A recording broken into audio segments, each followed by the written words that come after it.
শিখি একাডেমিতে তোমাদের সবাইকে স্বাগতম। এই ভিডিওতে এখন আমরা ষষ্ঠ শ্রেণীর স্বাস্থ্য সুরক্ষা বইয়ের চতুর্থ অধ্যায়ে চলো নিজেকে আবিষ্কার করি এই অধ্যায়টির 84 এবং 85 পৃষ্ঠার ছক দুটির সমাধান দেখব। এখানে আমাদের কাজটি হলো আমার গুণ বা সুপার পাওয়ার কাজে লাগানোর পরিকল্পনা নিয়ে। আমরা আমাদের গুণ বা সুপার পাওয়ারের কথা জানলাম, আরও জানলাম কোন গুণ বা সুপার পাওয়ারগুলো থাকলে আমাদের জীবন আরও সুন্দর হবে। এই অধ্যায়ের শুরুতে এক নজরে নিজেকে দেখে নিই নামের একটি ছক পূরণ করেছিলাম। মনে পড়ে সেখানে আমার ভালো লাগে না যখন কেউ আমাকে নামের একটি ঘর ছিল। সেখানে আমরা দুটি বিষয় লিখেছিলাম এবং আমার অনুভূতির কথাও লিখেছিলাম। এবার আমাদের কাজ হবে যে গুণ বা সুপার পাওয়ারগুলো আমরা আবিষ্কার করেছি সেগুলোকে কাজে লাগিয়ে সেসব পরিস্থিতি মোকাবিলার পরিকল্পনা করা। চলো শুরু করা যাক। তো এখানে আমাদের কাজটি হলো আমার ভালো লাগে না যখন কেউ আমাকে এমন দুটি ঘটনা লিখতে হবে। ঘটনা একের এ স্থানে আমাদের প্রথম উল্লেখ করা ঘটনাটি লিখতে হবে। এরপর এই ওয়ার্কশিটটি ব্যবহার করে আমার গুণ বা সুপার পাওয়ার কাজে লাগিয়ে একটি পরিকল্পনা তৈরি করব, যেখানে আমার ভালো লাগে না যখন কেউ আমাকে এই ঘটনাটি উল্লেখ করতে হবে।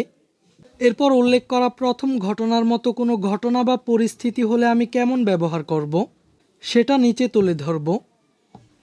তো শিক্ষার্থীরা, প্রথমেই চলো আমরা ঘটনা একের এই ছকটির সমাধান দেখে নিই। এখানে প্রথম ঘটনাটি হলো আমার ভালো লাগে না যখন কেউ আমাকে রাগান্বিত করে।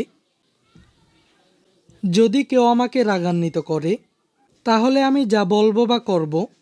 যদি কেউ আমাকে রাগান্বিত করে তাহলে তাকে বিনয়ের সাথে বুঝিয়ে বলবো যেন সে আমাকে না রাগায়, আর সবসময় রাগ নিয়ন্ত্রণ রাখার চেষ্টা করব। এমন পরিস্থিতিতে নিরাপদ স্থান বা যেখানে আমি যেতে পারি, নিজ বাড়িতে এবং বিদ্যালয়ে। আর এমন পরিস্থিতিতে নির্ভরযোগ্য ব্যক্তি বা বয়সে বড় কোনো ব্যক্তি যার সাথে আমি এই বিষয়ে কথা বলতে পারি, তারা হলেন বাবা মা, শিক্ষক বা বড় ভাই। এরপর আমাদেরকে দ্বিতীয় ঘটনাটি উল্লেখ করে ছকটি পূরণ করতে হবে। তো চলো আমরা দ্বিতীয় ঘটনার ছকটিরও নমুনা সমাধানটি দেখে নিই। দ্বিতীয় ঘটনাটি হলো আমার ভালো লাগে না যখন কেউ আমাকে বিরক্ত করে। যদি কেউ আমাকে বিরক্ত করে তাহলে আমি যা বলবো বা করব। এখানে তোমরা লিখতে পারো যদি কেউ আমাকে বিরক্ত করে তাহলে তাকে বিনয়ের সাথে বিরক্ত করতে নিষেধ করব এবং বুঝিয়ে বলবো যে কাউকে বিরক্ত করা ঠিক নয়। এমন পরিস্থিতিতে নিরাপদ স্থান যেখানে আমি যেতে পারি তা হলো নিজ বাড়িতে, বিদ্যালয়ে এবং নির্জন কোনো জায়গায়।